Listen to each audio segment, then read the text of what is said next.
Hello, my name is Alexis Kate, and I'm going to be informing you on forensic psychology, specifically what causes criminal behavior. There are many factors that lead to criminal activity, and the heinous crimes that typically turn infamous often involve some sort of antisocial personality disorder or sociopathy. There are typically links to childhood trauma due to the neurobiological changes it can have in your brain, affecting executive functions of the brain and emotional regulation, ultimately leading to disorders such as depression, antisocial personality disorder, and borderline personality disorder. But what actually triggers criminal behavior?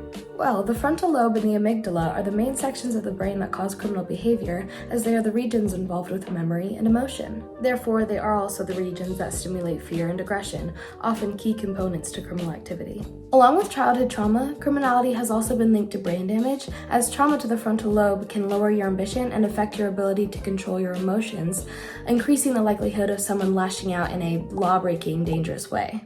Damage to different hemispheres of the frontal lobe can determine what kind of abnormalities a brain contains. For example, the prefrontal cortex, or PFC, regulates judgment, decision-making, and impulse control, so damage to that part of the brain will likely make someone more easily triggered by their environment.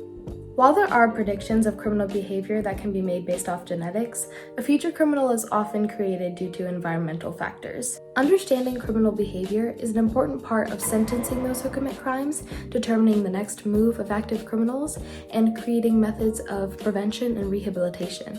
The voice of mental health within the legal system needs to be heard, and as a future forensic psychologist, I plan on amplifying that voice to make criminal trials as fair and just as possible.